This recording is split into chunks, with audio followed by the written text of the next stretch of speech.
Die deutschen Grenzen sind dicht, liebe Freunde. Sie sind dicht. Germany has a new political powerhouse. The Alternative for Deutschland, or AfD, is now the second largest party in parliament and is currently polling first nationally. Formed in 2013, the AfD began as a Eurosceptic movement. But on the back of Europe's refugee crisis, it morphed into a hardline anti-immigration party. Its critics say it is a far-right extremist party with ties to neo-Nazi groups and policies that threaten the German constitution. Mainstream German politicians are refusing to work with them so far. But the AfD say that they are the only party that can save Germany and restore its cultural identity through strict immigration controls and mass deportations. My guest tonight is one of the AfD's most controversial and well-known figures. He was a member of the European Parliament and the party's executive board, but was sidelined after a series of controversies. In 2025, he became an AfD member of the German Parliament. I'm Mehdi Hasan, and tonight I go head-to-head with Maximilian Krah. I'll challenge him on the AfD's remigration agenda, its far-right rhetoric, and some shocking bribery allegations. Tonight, I'll also be joined by our panel of experts: Deborah Feldman, a German-American writer and political commentator; Gerald Knaus, chairman of the think tank European Stability Initiative; and Ralph Schoellhammer, head of the Center for Applied History at the conservative think tank, the MCC.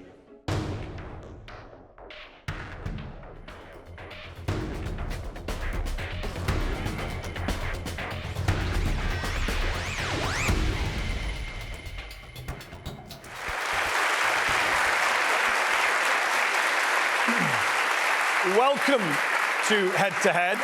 Maximilian Krah, thank you for joining me on the show tonight. Thank you for inviting me. For many years, we've wondered whether we should have the AfD on this show. You're top of the polls, yes. But you're also considered to be an extremist party. That is the view, for example, of Germany's domestic intelligence agency, the BfV, which last year classified your party as a right-wing extremist organization, a designation that admittedly is on hold, it's on pause, while your party contests it in court. But 3 of your state party chapters were also classified as extremist. Your youth wing has since been disbanded. So when your critics say the AfD is an extremist organization, a racist far-right threat to German democracy, they're not wrong, are they, based on the evidence? They are, because the question is, are they completely objective, or are they politically instrumentalized? The intelligence get their orders from the Minister of Interior, and now look, we came and now we are the strongest party in the polls. We are in East Germany close to 50%. So our success costs a lot of jobs for established politicians. And now you have 2 ways. You can argue with us like we do today, so you can debate, or you can just say they are extremists, shut them up. A poll came out last month from ZDF, very respected poll, found 72% of Germans say the AfD is a danger to democracy. True. That's 7 out of 10 Germans think your party is a danger to democracy. We have to work. We have to work and convince people that we are not. But if the mainstream media is telling the audience that we are a danger for years and years, then of course some people believe that. Well, it's not just the mainstream media. Germany's domestic intelligence agency is saying it. And you're saying they're biased. Yes, they are biased. But that's weird, because when they were criticizing Muslim groups for being extremist, you cited them in your manifesto in 2017. You were fine to quote them. Yeah, but sometimes we read what they write and then we say, okay, this is maybe biased and that is not biased. Oh, the bit that's anti-you is biased, and the bit that's anti-Muslim is not biased. It's a question of analyze. So they take the facts and then they make an interpretation. And what they interpret as extremists in our case is a standard for politicians outside. So, I mean, look, we have in Austria the Freedom Party that in some parts is more to the right wing than we are. Yeah. And we don't talk about Donald Trump. But given the standards of the German domestic intelligence and taken to Donald Trump, I mean, he would be much more than extremist. So do you think Donald Trump is to your right? We are very close to Donald Trump. But you've called yourself the German Donald Trump. I didn't call, others called me that way, and I think it's flattering. I think you introduced yourself to a journalist from The Spectator in that way. There are many watching today who will say that you, the German Donald Trump, are yourself an extremist. In the German intelligence agency's report on the AfD, you were cited hundreds of times by name. They said your view of humanity is incompatible with the German constitution. You are also famously on record saying, quote, "Not all members of the Nazi SS were criminals." Something so outrageous that even your own party, they kicked you out of their parliamentary delegation. That's not completely right. Well, Marine Le Pen, the French far-right leader, said, "That's too much even for me." And they cut off ties with you. Even that is a simplification. Marine Le Pen always wanted to kick the AfD out of her group for several traditional reasons the French right has with Germany, and they needed a reason, or they needed something they could sell to the press. You defending the SS? No, I never defended. There was a lady, and she told me, "Mr. Krah, you said we should be proud on our ancestors. Now, my grandfather was an SS soldier. What do you say to me?" And then I asked, "Have you checked the case? Was he a criminal?" Only from the given fact that he was member, I will not tell you that he was a criminal. And I mean, this is the praxis that even the Allied forces during World War II made for those cases. So when they captured an SS soldier, they asked, to be a criminal organization, as you know. Yeah, but the SS is a criminal organization, but not each and every one. You have to check, is he guilty? Is he a criminal? I never denied one German crime during the World War, but I say, but even then you have to check personal guilt. Look who sits with you in the German parliament right now. Matthias Helfrich, who called himself the friendly face of Nazism.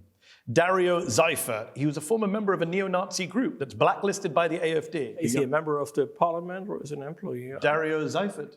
He should be my colleague. I've never heard the name before, but maybe he's a member of the Bundestag. Okay. He actually took Angela Merkel's seat in parliament, so people know him quite well. It's weird that you don't... That's the guy, yes. That's the guy, the former neo-Nazi group member. Then there's Bjorn Hooker, one of your party's most influential figures, the AfD leader in Thuringia, twice convicted in a German court for using the banned Nazi slogan, "Everything for Germany," which was the motto of Hitler's stormtroopers. Good. He said it twice, and then he said, it's wrong to portray Hitler as, quote, absolutely evil. There do seem to be a lot of Nazi sympathizers in the party. But let's say, I mean, the audience can decide it. If I would say everything for the United Kingdom, then you would say, okay, it's a patriotic phrase.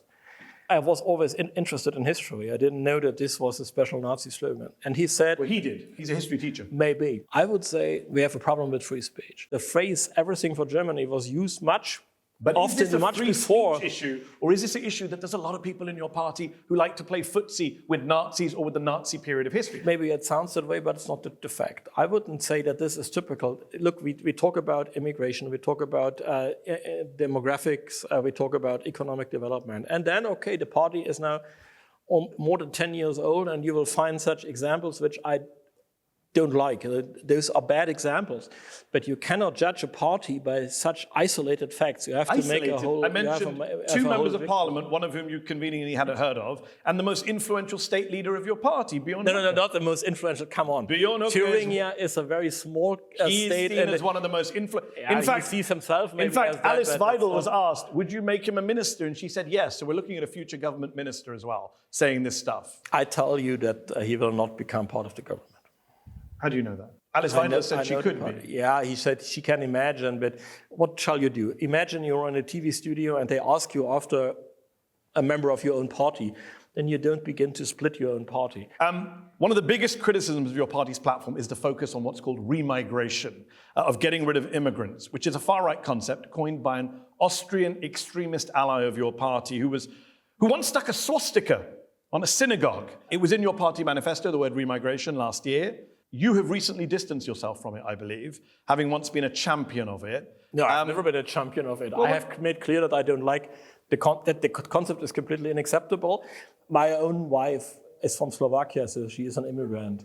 So you cannot tell me that I want to remigrate my wife. Actually. I'm sorry, that's not the way it works. The fact that your wife is an immigrant from Slovakia doesn't mean you didn't write a book about remigration. I never wrote a book about remigration. I wrote a book on what it means to be right-wing, contemporary right-wing.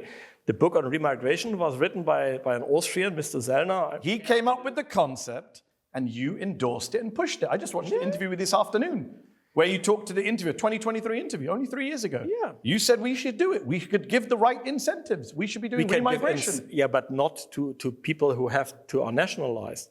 Of course, look, Germany has the second largest number of refugees worldwide after Colombia. Of course, we have to take care that a large number of those people who came, who have not integrated in society, don't speak the language, that they go back into their home countries when the war is over. You said this is about finding a path to raise the patriotic consciousness of the indigenous population again and to motivate migrants, this is 2023, to either assimilate or remigrate. That's Politics from the Right, a book you wrote in 2023. In Germany, there are two meanings of the word remigration. You are right, there is one which is given by Mr. Sellner. And I clearly dissent. He's an ally of your party. No, I clearly dissent. It's not even allowed to members of parliament from our party to have joint events with him. Hold on. Why were 3 members of your party at an event with him last month in Porto? And we will clear that with them and we'll make them clear that this is not okay. True. We made very clear that we don't allow joint events with Mr. Sellner in public. You used to do events with him. I met him from a publishing house. They had a big event where he was a guest and I was a guest. But look, I meet so many people. And of course, there are groups that vote us and they follow his movement. What is your definition of remigration? Remigration is the sum of all legal ways to bring people out of the country who don't have the right to stay there. So if you have criminals, they have to leave. If you have people who live only from welfare and don't want to work, they should leave. So all legal immigration. Deporting criminals is what the Labour government does in this country. That's not controversial. This is not controversial because the official definition of our party, what we as a party understand by remigration, was now judged by the German administrative court. And they said, in the way the AfD is using the word remigration, there's no problem with the constitution. This is why this extremism thing is now on hold. Because we have another, as we mentioned definition. earlier, one of your leading AfD leaders. Who? He said, Björn Höcke. He's not leading, he's not even in the executive board. He's the leader of your party in a German state. He said, without problem, we would also without problem be able to live with 20 to 30% fewer people in Germany. How do you get to 20 to 30% fewer people in Germany without deporting German citizens? I don't know, he's a sports teacher, not a math teacher, ask him. I'm asking you. Do you accept that deporting 20 to 30% of the German public? Look, once again, I don't know about his calculation. And this is not what is written in our manifesto. In our manifesto, it's very clear. Remigration is the sum of all legally possible ways. Remigration is a far-right concept that talks about deporting outside citizens who are not assimilated. That is how Martin Sellner has defined it. You can try and redefine it for this audience, but that's what it means. Definition. That's why it's always been a far-right term. This is Mr. Sellner's definition, which is used here in Great Britain. In Germany, we have Mr. Sellner's definition, and we have a definition in our manifesto. And this is why I advise my party not to use this word. Yeah, that's interesting that you say that. You advised your party not to use the word, not because you don't believe in it, but because you know you'll get banned if you use it. It sounds pretty cynical. We have more and more migrants in Germany who vote AfD. And I'm the champion. I made a lot of videos in which I made clear, especially the Turkish community should vote AfD.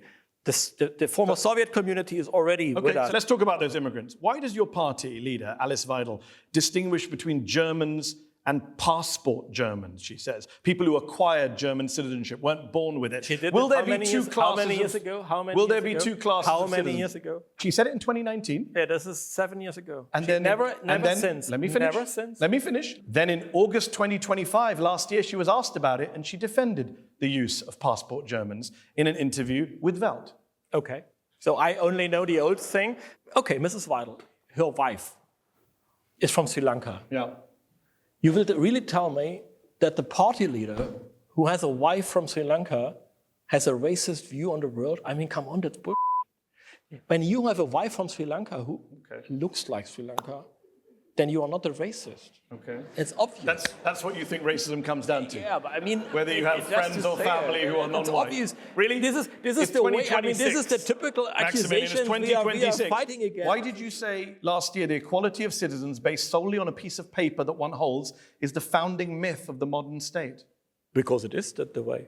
The modern state says there's not an equality between a Turkish German. It's a complete equality. The myth or the basis of the modern state is that every citizen is equal. Maximilian, this is what you said in 2023. When we talk about the people, das Volk, we are talking about a community of similars. When we talk about the people, it's far more than a political or legal category. It is a natural biological, verifiable reality. The German language has a problem. That das Volk means both the ethnic group and the citizenship.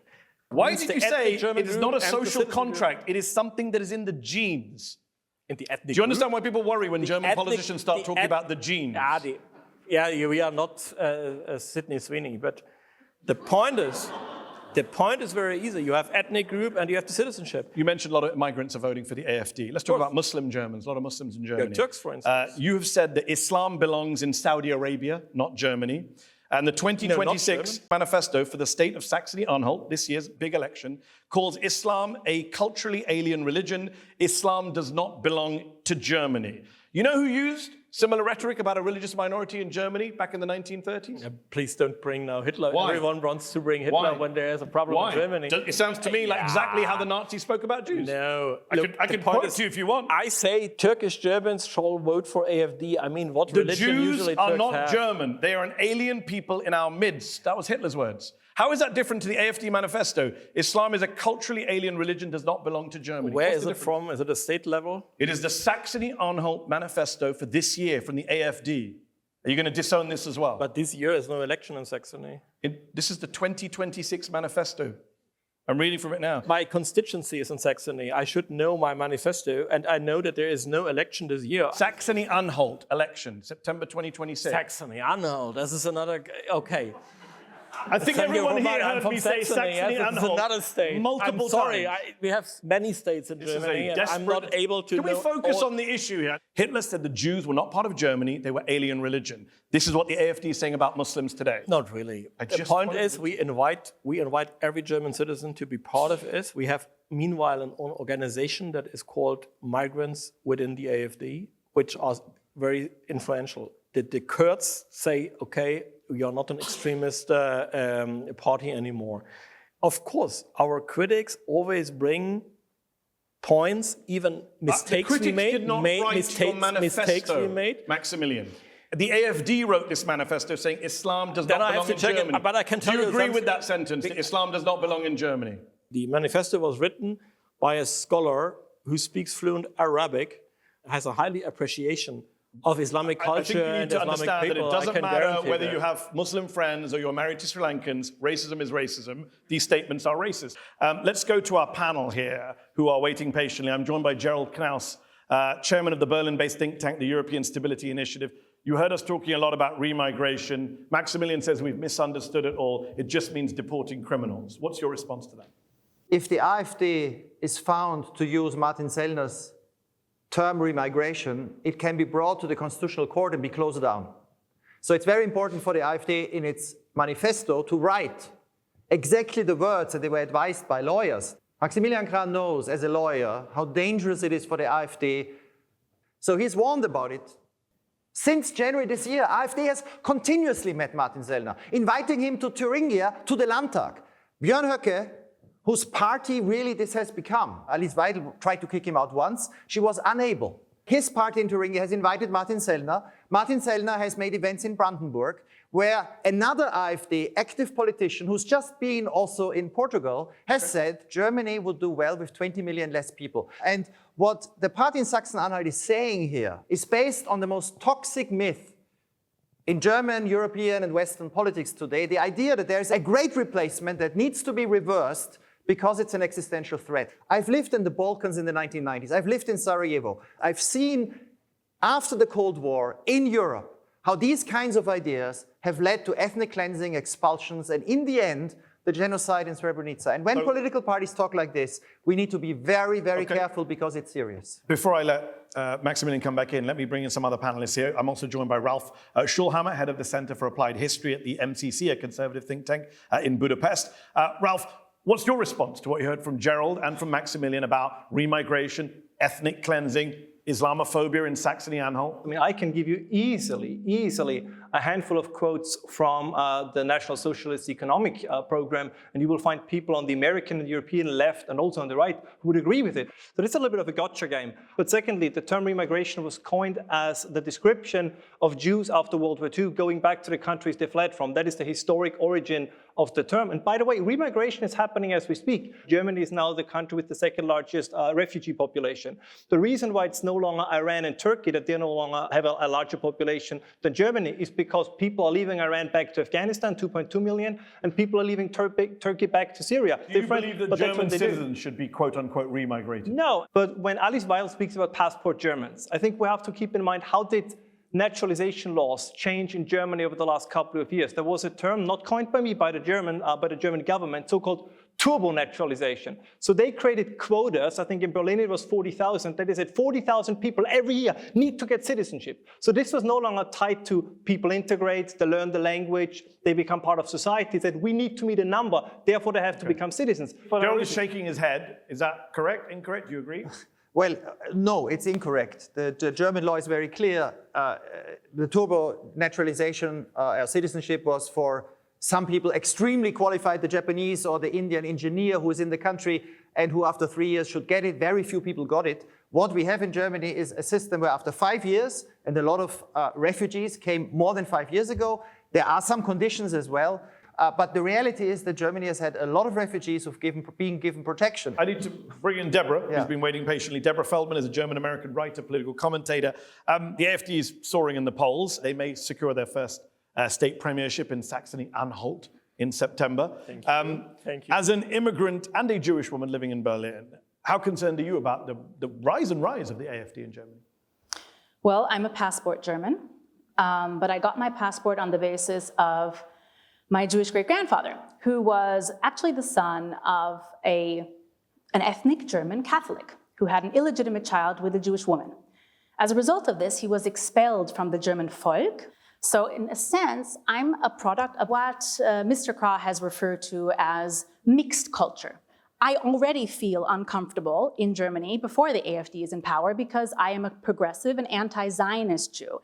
So the liberal mainstream in Germany is very narrow and expels anything that doesn't belong. So my unease is already great and is, of course, increasing with the approach of people. If you say that the liberal mainstream is narrow and they blame everyone of extremism, like even you from the left side, and they do with us, so this is for the auditorium, you see, everyone is extremist who is not mainstream. I mean, it's very easy.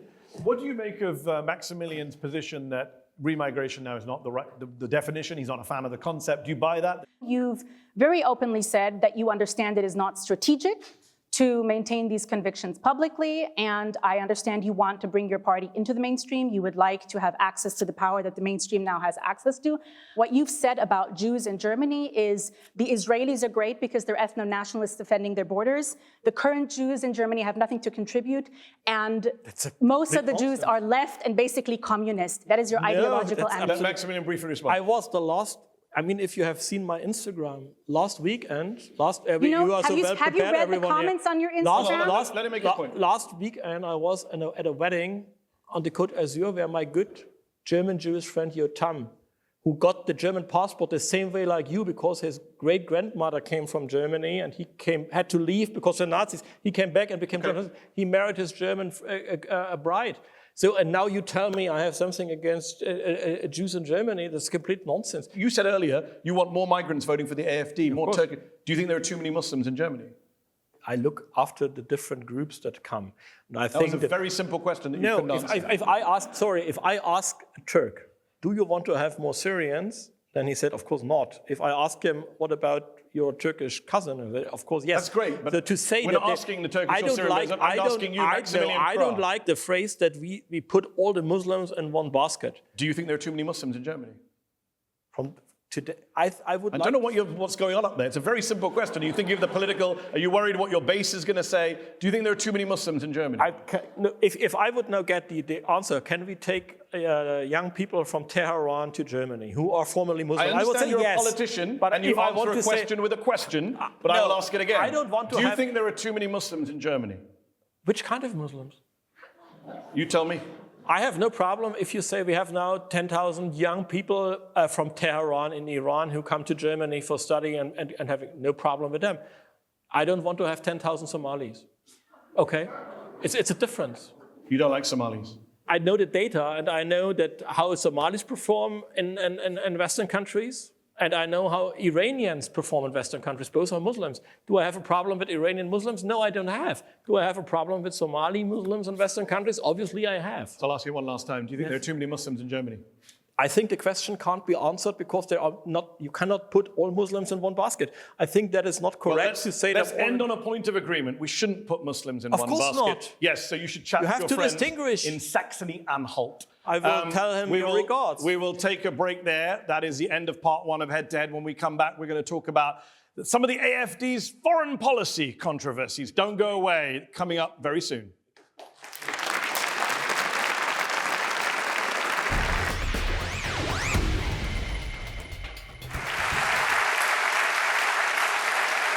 Welcome back to Head on Al Jazeera. I'm joined by Maximilian Krah from the very controversial AfD party in Germany. We've been talking domestic politics, some of the immigration rhetoric, Islamophobic rhetoric in part one. Let's talk a little bit about some of the foreign policy controversies associated with your party. And you in particular, Maximilian, in 2025, your former European parliamentary aide, Jian Guo, was sentenced to nearly 5 years in prison for spying for Chinese intelligence in what prosecutors called an especially serious case of espionage. A German court found that he collected information on AfD leadership on European Parliament negotiations. He spied on Chinese dissidents. When your colleagues in the AfD came to you and raised their concerns about this guy working for you, who's a good friend of yours, you dismissed them as racist. How could you have been so naive to have a Chinese spy in your office? First of all, indeed, it shows that I'm not a racist at all, because he was a friend and I hired him. I'm a lawyer by training. I wanted to see evidence. And my party colleagues at that time, when they came and said he is a spy, they had no evidence. The only evidence was that he had Chinese origin. And that is not the base to fire someone. He didn't completely agree with you. There are also some Germans working for the Chinese government. Oh, indeed. Yeah. You've been accused of working for the Chinese government. No, I was never accused. Actually, you are currently under investigation by the German authorities. But not for working for the Chinese government. No, for taking bribes from the Chinese government. Payments allegedly facilitated by your former aide. And they didn't find any cent. Nothing. That investigation is ongoing, isn't it? Look, it hasn't been closed. They raided my apartment and they found nothing. The point is that the German state has a very small mainstream and is very radical against everyone outside of this mainstream. I have a colleague of mine, Mr. Bistron, who had 23 raids in his apartment as a member of parliament. That is Germany, by the way. I only had one, so you see how harmless am I. And they found nothing. But do you understand why people might not take your denial seriously, given you did have a Chinese spy working in your office? I was obviously the victim of espionage, so that is something different than to be a spy, isn't it? You deny taking bribes? Of course I deny. It's complete bullshit. Okay, you don't take money from the Chinese government, you say, but you're happy to push Chinese government talking points. In the European Parliament, you voted against a resolution for China to stop suppressing the Uyghurs. You call the accusations anti-Chinese propaganda. On the 70th anniversary of Chinese rule of Tibet, you congratulated China for being proud of what they achieved in Tibet. You were also vice chair of an EU-China lobbying group that disbanded after an investigation to its ties to the Chinese Communist Party. So whether you're paid or not, bribed or not, your critics would say you are pushing a Chinese government line. No, I don't. The European Parliament has to every major country a friendship group, also to China. So I was a member of. Why? At that time, China was the biggest trade partner of Germany, and sometimes it's good to be friends with the biggest trade partner, because especially when you're an export nation. So there's nothing wrong with it. Maximilian, did you go to Xinjiang and visit detention centers where Uyghurs are held? I never visited Xinjiang. Okay, but you're a defender of the Chinese government treatment of Uyghurs. But look, I know that there is a lot of propaganda on the way. Don't trust an information given by some Soros-funded NGO until you double-checked it. I mean, this is the difference I have with Mr. Knaus, who comes from a Soros-funded NGO. I only believe him if I double-check his facts. And usually, Soros-funded NGO facts are just lies. Multiple human rights groups have documented who pays what's happened. Who pays multiple human rights groups? I don't know. Are you accusing them of being... Why Donald Trump defunded the USAID? Maximilian, out of Amnesty International and you're the one being investigated for taking bribes. They can investigate me as long as they want. They will not find anything. So an investigation does not make me guilty. I didn't say it was. Let's talk about Russia as well, because you've got some issues there. President Putin has praised your party, the AfD, He's called, your party's called for an end to sanctions on Putin's Russia. Of course. You yourself and another AfD colleague are currently being investigated by the German authorities for, wait for it, allegedly receiving bribes from the Russian government. Wrong. I'm not investigated. No, there is no case against me, not even an investigation. So the Dresden Public Prosecutor's Office it's called a pre-investigation. This is a new... You know what a pre-investigation is? Okay. They don't have the evidence. They don't have the evidence to make an investigation. And though they say, now we do for the press 1 month before election. Oh, it's a pre-investigation to interfere into elections. There is no investigation. There is just a statement to the press to bring people who believe there's nonsense not to vote for me, but it doesn't help, so they vote for me. But it doesn't help that, again, your party is super close to Russia. Your colleague, we are close to America. Your colleague Markus Frohnmayer was described in a leaked Russian intelligence email, our absolutely controlled MP in the German parliament. And you know that this leak is correct? You know, sorry, that is not His proven. assistant was accused of launching false flag attacks in Ukraine. What is up with assistants to German MEPs and MPs from the AfD? I don't know his assistants, I know him. The point is the German government has no arguments against us. So they produce one after the other such fake accusations. And then for us, all our voters know that it's fake, so they don't react anymore because we know there is the next fake story because they don't have an argument. There's a poll, we have 29%, then there's the next fake story, then we have 30%, then there's the next fake story. They don't learn it. People want to go into politics and we have the best concepts in foreign policy. That's why people vote for us, by the way. Let me bring in Gerald Knaus, who you mentioned. He's the director of the think tank European Stability Initiative. Soros funded. Gerald, do you want to respond? A lot of attacks on you tonight. Do you want to respond? Soros funded. Well, last week I was in Ukraine. I spent the night in a shelter because Ukraine for 4 years has been bombed by Putin. In St. Petersburg, leaders of your party have made very clear they want a Europe in which Germany and Putin's Russia cooperate again, and that means at the expense of other European nations. No. Putin, who's been threatening the Baltic states, who's been threatening Poland, who's been threatening Moldova, and who's waging a brutal war in Ukraine. You want to lift the sanctions. Your party leader has said Vladimir Putin is not. He doesn't think he's a war criminal.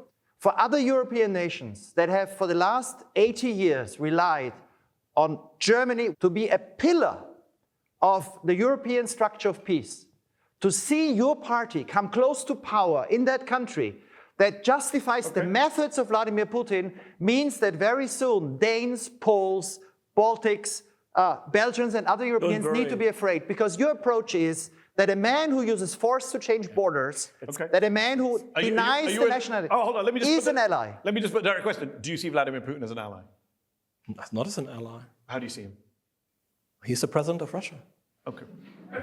Great. I mean, come on. This is what you hear now is nonsense talk, because Maximilian, is he someone you like or admire? Look, I'm a politician. I'm not here to tell you I like you. Is he someone you want to work closely with? You answer a question. Germany has traditionally and should have cultural, economic exchange with Russia. It makes no sense to have an endless war. Who wins in an endless war? Would an AfD government host him in Germany? He's an indicted war criminal suspect for the ICC. We should host every politician worldwide who represents important states, because we need diplomacy to end wars. The solution he brings is an endless war with billions of pounds going to Ukraine. And if you want to end the war, you have to talk to people. Stop this war and not making points. They are evil. We don't like them. There is a big crime. The crime is to continue this war. So you have no solution. We have a solution. Dare I ask, I know we're behind on, what is your solution to Ukraine? Immediately join Donald Trump's peace process and stop giving European money. Miserably failed to do a peace No, process he didn't fail, because the Germans paid to continue the war instead of following Trump's approach. Let me bring in Ralf Schoellhammer, head of the Center for Applied History at the Mathias Corvinus Collegium, a conservative think tank in Budapest. A lot of far-right parties in Europe have been accused of being too close to Russia and Vladimir Putin. Marine Le Pen's National Rally, Viktor Orban in Hungary, who just lost. Do you think it's going to cost parties like the AfD in the medium to long term to be seen as so close to Vladimir Putin? No, absolutely. I think this is a problem, but I think we should be fair in our comparison. It is true, right, that the AfD believes there should be direct contacts with Russia. By the way, Sigmar Gabriel, the former socialist minister, just came out yesterday and said the same thing. If you look at trade of the UK, of Germany, of France, of Italy, with countries in Central Asia, you will see in 2022, they skyrocket. So either it is that Kyrgyzstan and Kazakhstan all of a sudden need all these machines from Germany, or it is that they simply buy them in Germany and then sell them to Russia. So what's happening is European goods, particularly in the machinery industry, still reach Russia. It's just via Central Asia. And the European Union knows this very well. Second, very quick question. Who was really doing the bidding of Vladimir Putin? Who was behind Nord Stream 2? Who banned fracking in Germany? Who decided to close down the nuclear power plants, which all played into the hands of Putin? That was not the AfD because they've never been in government. And what you said, you're correct. You said 80 years. But until 2022, every European politician was lining up in Moscow to do business with Putin. So now all of a sudden they have discovered that this is wrong. Good for them. But that's a new position they've taken. That's fair. Deborah Feldman is also here, German-American writer, political commentator. You argued in part one about the AfD and the Jewish community. A big foreign policy issue in Germany right now is Israel and the genocide in Gaza and the German government's position. Alice Weidel says we need to protect the existence of Israel. She says the AfD is the only protector in Germany of the Jewish people. We are, says Maximilian. What's your response to that? Well, the anti-Semitism within the party, and above all within the party's voting base, is clearly documented. But of course, far-right parties all over the Western world are known to have discovered the power of philo-Semitism already in the 90s. This idea of we need to rid ourselves of the reputation for being anti-Semites, and the best way to do that is to show ourselves as being associated with, not with Jews, but with the idea of Jewish power, which is the state of Israel. It's a very thin veneer. The party itself is broken into various factions, but what we know is that philo-Semitism has been useful until now in order to legitimize Islamophobia, in order to fuel anti-migrant rhetoric, and to use against the liberal mainstream in order to convince them to move further to the right by saying that they're not protecting Jews enough. It's a thin veneer, Deborah says. Deep down, your party members are anti-Semitic. Of course not. There is no. She said this is evidence. There is no evidence. There is evidence. There was a study done by the Konrad Adenauer Foundation. Yeah, but they found that 1 in 5 people who prefer the AfD tend to agree or strongly agree that rich Jews rule the world. 6% of AfD supporters show elevated agreement with anti-Semitic statements compared to 2% of ordinary Germans. Konrad Adenauer Stiftung is the official party think tank of our biggest competitor. I mean that's to a ask poll. them about that's us a poll of AfD supporters. Is nonsense. And to be honest, there is no. Why look, did you the comments on your German Instagram? domestic intelligence blamed us for everything. They blame us also for bad weather, but among them, they blamed us for being anti-Semite. And even 2 years ago, the Kurd in North Rhine-Westphalia pushed away this accusation.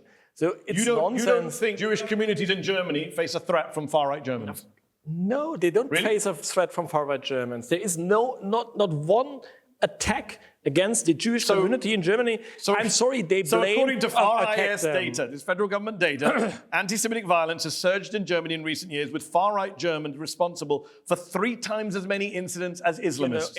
I know your party likes to blame Islam and Islamism. You should know how they count what is far-right. If you are a far-right Muslim, then this is a far-right violence against Jews. So they don't distinguish between immigrant far-right and ethnic German far-right.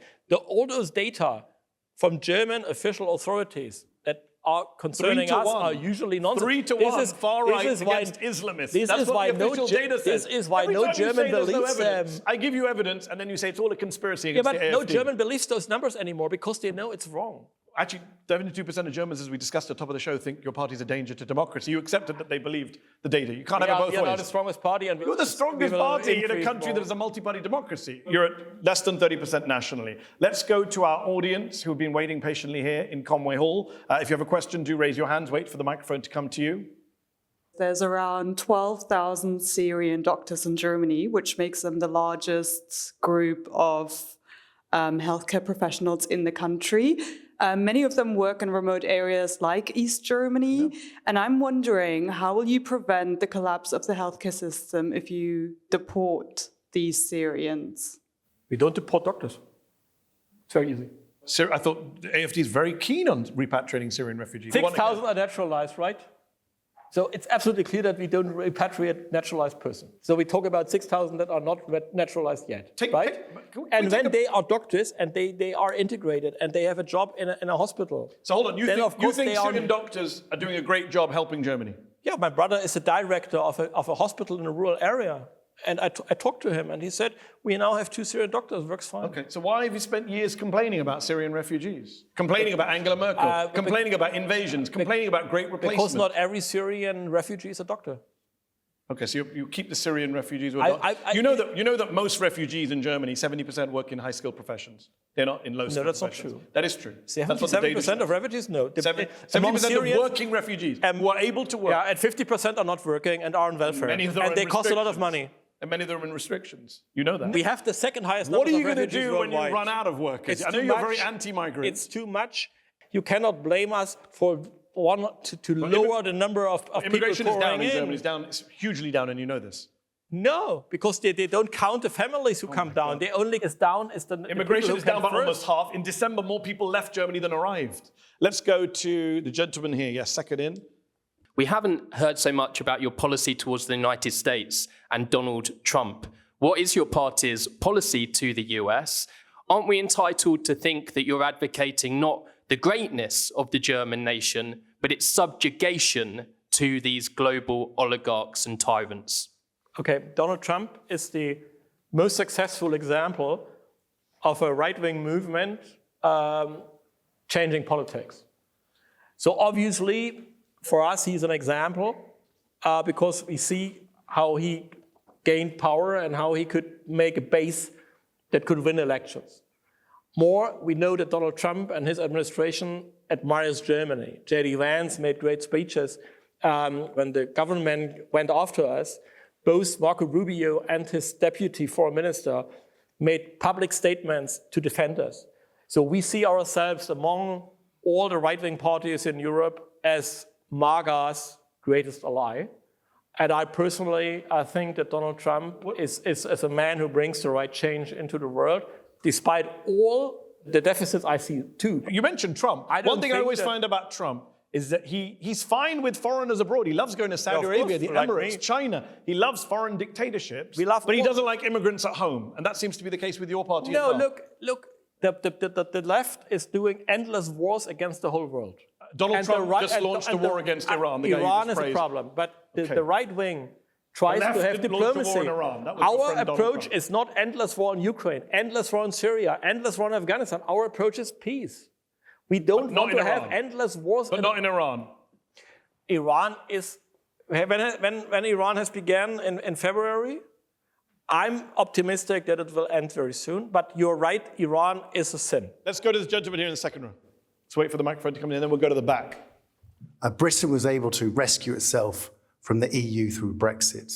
Will Germany be able to rescue itself, get out of the EU? Before I came here, I was today in the House of Lords, and I met with Lord Glassman, who is a Blue Labour Lord, and we agreed that the EU will collapse within the next 5 to 10 years. AfD is the only party who's prepared for that.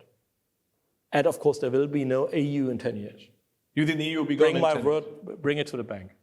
And the AfD government would pull out of the EU, just to be clear. The EU is now the most economically weak, less innovative, demographically collapsing, big room and big space in the world. We don't have AI, we don't have innovation, we don't have and we don't have growth. So of course, such an area, such a construct must fail. It will fail, and we will be happy about Maximilian, did I imagine you just said it's demographically collapsing? It's overaged. And how do you deal with the overaging population? First, increasing productivity, reforming the pension system, and making clear that people should serious, we need no families serious, and children. No serious economist in Germany or beyond doesn't believe that immigration isn't a part of dealing with an aging society. The immigration we have. That's why every serious German economist is attacking your party. No, you cannot say. The immigration we have has higher costs and benefits. If we only have immigration of people who are skilled, Syrian doctors, if we only get Syrian doctors, welcome. But if I get 50% of Syrians in welfare, it costs more than 10,000 doctors bring. That's not true. It's math. Okay, can we get the numbers straight? I mean, we have the official numbers. 51% of so-called citizenship money receivers in Germany are non-German passport holders. Yes. So I mean, the cherry picking of numbers, and you did this yourself, Mehdi. You say, well, of those Syrians who have a job, it's high qualified job. Yes, but that's at the given time right now, a very small percentage. Let's go back to the audience. I said I'd go to someone at the back. Deborah, I will come back to you. Gentleman there. Yes, you want to stand up? Nearly every country has a scheme whereby if you are wealthy enough, you can get citizenship by buying a property or investing in a business. Does citizenship for sale make a mockery of true, substantive, political, equal citizenship? First of all, Germany does not have such a scheme, and it would not make sense because our taxes are too high. So if you are rich and you become a German citizen, you are very stupid. That's the first thing. Second is, citizenship and traditional ethnicity go out. And this is why we have to distinguish. And you're right, the more we have such schemes, the lower is the value of citizenship. Finally, you see that citizenship becomes a purely legal model, and this is why communities become more and more important. When you say in your book, decency, honesty, and trust can only be gained if peoples maintain their ethnic makeup, do you stand by that? If you have a need, then you probably need a group that helps you. And this is something you find with people who are close to you. You wrote, decency, honesty, and trust can only be gained if people maintain their ethnic makeup. Right-wing politics, you wrote, commits itself to the people, which is more than the community of citizens. Yeah, exactly, you have the community of citizens, That's not what and people within believe. the community of citizens, you have ethnic groups. You have it in the UK, so you can have, and they help you. So you can have multiple ethnic groups and communities who are citizens. So multiculturalism, you're fine with that? It's not multicultural. I don't like it. You just described a group of different, multiple ethnic communities. No, but this is the reality.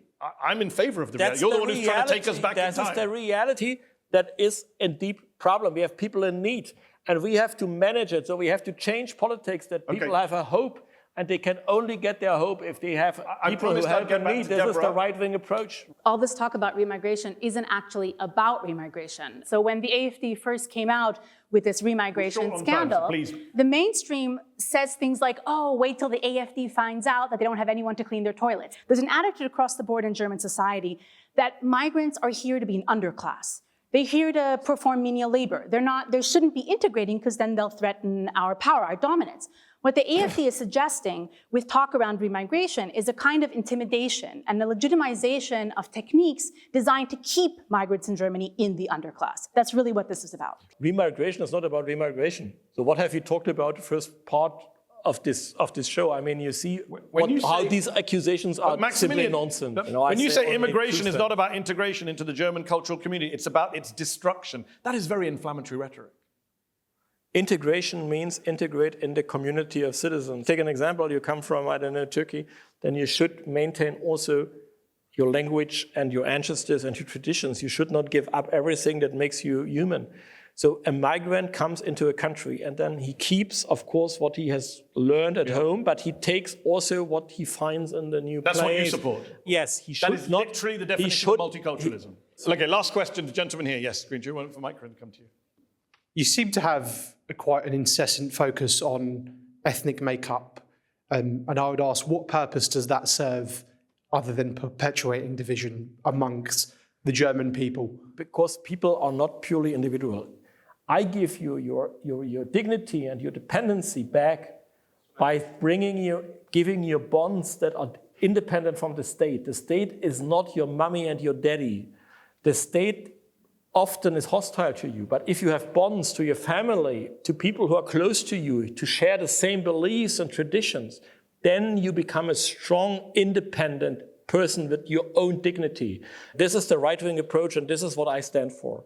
Last question. Right now, there's a trial going on of 3 former AfD members. One was a city councillor, 2 were party members. Yes, it's because they're on trial for plotting to coup the state government and replace it with a Nazi-style state. Do you understand why, when people hear stories like this, they are so worried about your party? No, you are they leading are in the not polls, worried. and they're worried about. They shouldn't be worried when they hear are not worried. that there was a plot to build a Nazi state in Saxony. 3 years ago, there was a nationwide plot to overcome the government and to make the coup d'etat. This plot, officially plot, was maintained by people who were mostly older than 65. They had not a real bazooka or a machine gun. I'm not saying it was going to be successful. I'm saying, should they be worried that people with that ideology are serving in your party? This is the typical bullshit our opponents bring. They don't have arguments against me. They don't have arguments against our party. So what they invent accusations and coup d'etats and anything like this. There has never been a real coup d'etat in Germany. Look, the country is in crisis. We have to talk about politics. We have to talk about humanity, about dignity, about how to change it. And what we're talking about fake accusations. What you Trick call of the fake, left wing what other to people prevent say. them to keep their power. And I want to challenge that power to Maximilian. make Germany a better country, and I wish you that you will have a better UK too. Maximilian Krah, we are not going to agree on very much. I appreciate you coming here and taking my questions. Thank you for coming on the show. Thank you to our audience here in London's Conway Hall. Thank you to our panel of experts. Head to Head will be back on Al Jazeera very soon. From me, good night. Thank you.